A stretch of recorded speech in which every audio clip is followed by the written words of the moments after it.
Olá, eu sou Cecília Celeste e esse aqui é mais um vídeo da série Quem é que escreveu isso? Nesse canal nós falamos sobre leituras e livros que nos estimulam a sermos pessoas melhores. E no vídeo de hoje, nesta série, eu vou falar de mais um clássico, A Cidade e as Serras, do Eça de Queiroz. Quer saber mais um pouco sobre o livro? Deixa aqui embaixo teu like, compartilhe esse vídeo com os teus amigos que estão precisando saber um pouquinho mais sobre quem é que escreveu isso. E não te esqueça, inscreva-se no meu canal e ative o sininho de notificações. Mas afinal de contas, quem é que escreveu isso? Então vamos falar um pouco quem é que foi o Sr. Eça de Queiroz, né? Primeiro, vamos falar aqui, ó. Essa obra, A Cidade e as Serras, é do mesmo autor do livro O Crime do Padre Amaro. Não sei se você já ouviu falar, talvez eu tenha ouvido falar sobre esse livro ou já tenha assistido o filme. O Primo Basílio e Os Maias. Então esse pessoal assim que tem umas ruguinhas assim do lado que nem eu já ouviu falar dos três. E já assistiu na TV pelo menos um, ou dois, ou três. Mas se você é jovem, não pode assistir, tá bom? Bom, mas eu não vou falar desses três.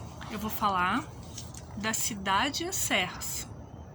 Mas não vou entrar aqui muito no detalhe da obra, da história que se passa aqui.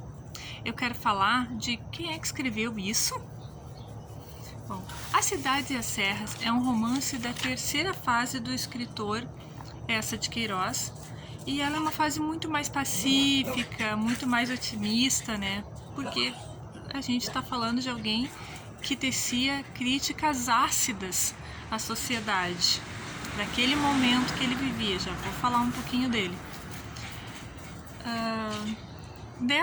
Quando ele escreve Cidade e as Serras, ele já tá mais assim para aquela fase assim que tá se indo, né? Já passou do segundo tempo.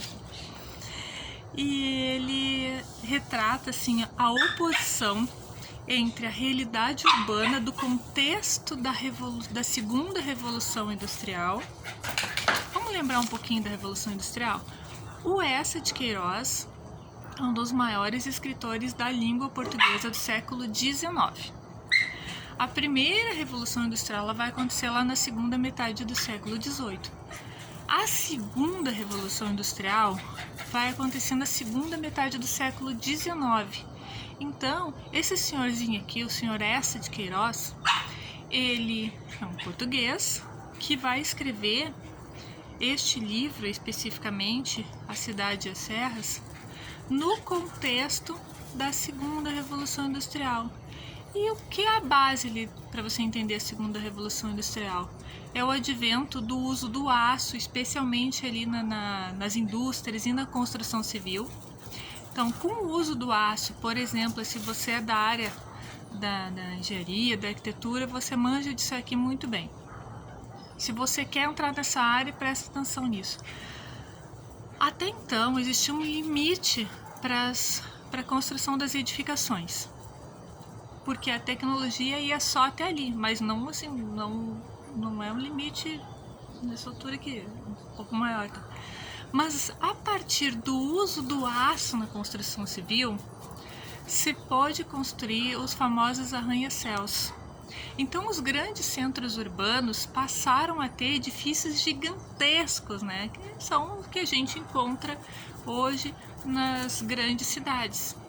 Então, edifícios de 10, 15 ou mais andares só puderam ser construídos com bastante segurança, né, e utilizando materiais mais leves a partir da segunda metade do século XIX. E se a gente tem edifícios muito maiores, a gente tem que encher de gente esses edifícios.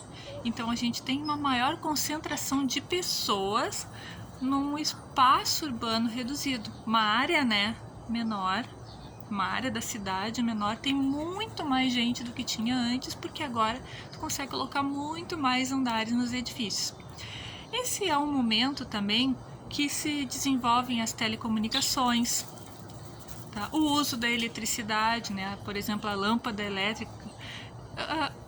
Você não estaria me assistindo nesse momento se não tivesse sido desenvolvido o uso da eletricidade.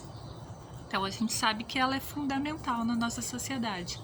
Então esse desenvolvimento vai acontecer nesse período, mas aonde? Nos grandes centros urbanos, nas grandes capitais de países, e não só as grandes capitais, mas grandes centros urbanos, não necessariamente capitais, mas de países como Japão, Estados Unidos, Inglaterra, França, Alemanha, enfim, uma sequência de países bem desenvolvidos daquela época, né, financeiramente daquela época. O uso, bom, falei do aço, das telecomunicações, da eletricidade, motor de combustão interna, tá? Às vezes eu faço uns vídeos aqui e fica passando uns carros, né, para lá e para cá, motor de combustão interna. Então, o desenvolvimento das rodovias foi possível por conta do desenvolvimento do motor de combustão interna. Isso possibilitou que se possa fazer transporte em diferentes lugares sem necessitar a instalação de uma linha ferroviária, né? Ou depender apenas da hidrovia. É claro que a gente vai ter outras questões aí posteriores, que é da área da geografia, que envolvem os transportes, né, êxodo rural, e tem outros impactos, né, de poluição também relacionados ao uso excessivo do motor de combustão interna, mas não é sobre isso que eu estou falando, porque agora eu só quero saber quem é que escreveu isso. Quem é que escreveu isso? Essa oposição entre a realidade urbana desse contexto da Revolução Industrial e a simplicidade da vida do campo. Olha só, a cidade e as serras. Que cidade ele se refere aqui no livro? Paris. Bom, acabei de dizer, né? Tá bombando a Revolução Industrial ainda mais em Paris. E que serras são essas? São as serras do interior de Portugal. Uma realidade completamente diferente, né? No caso, o personagem central ali do livro vive em Paris e precisa ir para essa região serrana. E esse spoiler hoje não, porque hoje eu quero falar sobre quem escreveu isso e não sobre a obra em si. Mas por que eu estou retratando aqui? Por que eu fiz esse enredo todo? Porque o Eça de Queiroz, que é um senhor que nasceu em 1845 e foi um dos maiores escritores da língua portuguesa. Olha, eu não estou falando sobre Portugal especificamente, eu estou falando do idioma inteiro, tá? No século XIX, ele se formou em Direito pela Universidade de Coimbra em 1861 e na década seguinte ele foi nomeado cônsul nas Antilhas Espanholas. O que são Antilhas Espanholas? Entre outros territórios, engloba o que hoje é Cuba. Tá, mas e daí, professora, o que tem a ver com isso? Ele se torna cônsul nessa região, tá? A região ali das Antilhas, né? Região que hoje temos, entre outras coisas, Cuba. Depois ele vai se tornar cônsul na Grã-Bretanha. Mas esse é o momento em que os países da América estão se tornando independentes das suas metrópoles europeias. Então, tem um monte de coisa acontecendo nesse período, né? Vários países já tinham se tornado independentes. Cuba tem lá um probleminha lá no seu processo de independência, mas é aqui, né, nesse período, né, século XIX, e ele tem acesso a informações de vários pontos de vista. Isso que eu quero chamar a atenção para vocês. Eu estou falando aqui de um Eça de Queiroz que teve muita experiência de vida. Ele não viveu muito tempo, mas ele teve muita experiência de vida. Então ele teve cabedal, né? Ele teve expertise, ele teve know-how, ele teve empoderamento para compor as suas obras. Por isso que ele tem aquela fase tão ácida, aquela fase tão feroz de sentar o sarrafo na sociedade. Porque ele conheceu muita gente, ele conheceu muita coisa.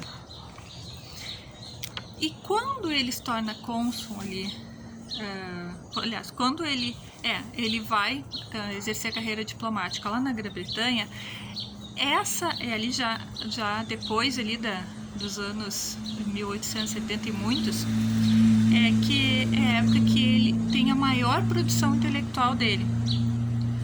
Vamos falar um pouco sobre o fim da vida dele. Ele morre em 1900, porém esse livro aqui, A Cidade e as Serras, ele só é publicado em 1901. Portanto, o que a gente entende? Ele é um livro que foi escrito lá no momento que a vida dele já estava se encaminhando para o fim. Ele tem uma outra visão de vida, um outro jeito de pensar. E o texto, o que chama atenção aqui nesse texto? Ele apresenta os males da civilização, é uma crítica irônica, né? A civilização, ao mesmo tempo que ele elogia a vida em meio à natureza. Então ele vai buscar as raízes, e isso é interessante. Você, né, agora nesse momento aí que a gente tem que tomar mais cuidado e tal, mas faz uma ligação, se você não mora com um idoso, faz uma ligação aí com o vovô, para a vovó, para aquela tia distante, conversa com idosos da sua família. Idosos adoram conversar, eu também adoro conversar, mas vamos conversar com os nossos idosos, né? Se você não pode estar frente a frente com eles, dá uma ligada, converse com os idosos e converse com pessoas que conviveram com esses idosos quando eles não eram idosos, né? Geralmente assim, o filho e o pai têm uma visão um do outro. O filho tem o Messi está na emoção hoje ele viu alguém ou algo. Messi, o YouTube é pra cá, meu bem. Então, geralmente um filho, né, tem uma visão do pai de um jeito, né? A filha percebe a mãe, o pai de um jeito. Os netos percebem aquela mesma pessoa que era pai e agora é vô, de outro jeito. Narram outra pessoa, descrevem outra pessoa. Os bisnetos vão perceber outra pessoa, mas é a mesma pessoa. Não. Aquela mesma pessoa, aquele mesmo RG, aquele mesmo CPF, aquela mesma, né, identidade, aquele mesmo nome, vai se despindo das suas cascas. Essa pessoa, todas as pessoas, elas, com o passar do tempo, elas vão mudando. Elas vão vendo o mundo de forma diferente, geralmente cada vez mais desprovidas de julgamentos. Por isso que é tão legal conversar com pessoas idosas, tá? Então, o que eu fiz questão de trazer A Cidade e as Serras, tá? Que não é o livro mais famoso do Eça de Queiroz, para mostrar para você isso. Às vezes, ainda mais nessa época de fake news, coisa horrorosa que tá essa época, às vezes a gente tem certezas que daqui 10 ou 20 anos para nós é uma bobagem. E não é que a gente pensa o contrário, é que aquilo já não é mais importante. Aquilo é irrelevante, aquilo que parecia um problemão se torna irrelevante. Então, o que eu proponho para hoje, assim, dá uma conversada com o seu idoso aí, do seu relacionamento. Conversa com essa pessoa, tenta conhecer um pouco mais as suas raízes, conhecer um pouco mais as pessoas que te precederam. Vamos fazer esse movimento aí, vamos nos despir de julgamentos. Não vamos esperar a gente chegar lá, lá quando ficar bem velhinho, pra gente começar a pensar que de repente as coisas não são assim do jeito que a gente pinta. Talvez as coisas sejam um pouco menos dolorosas, e não estou criticando Eça de Queiroz aqui, pelo amor de Deus, fãs do Eça de Queiroz. Ele fez uma grande contribuição, tá, para o meio literário com aquelas obras incríveis que ele escreveu antes. Tá? O que eu estou trazendo aqui é um outro ponto de vista. E num momento em que está tudo tão radicalizado, tem um outro ponto de vista tão bonito. Então, faz esse exercício aí. E mais uma vez, né, te peço, deixa aqui a tua manifestação. E muito obrigada. Fica com Deus.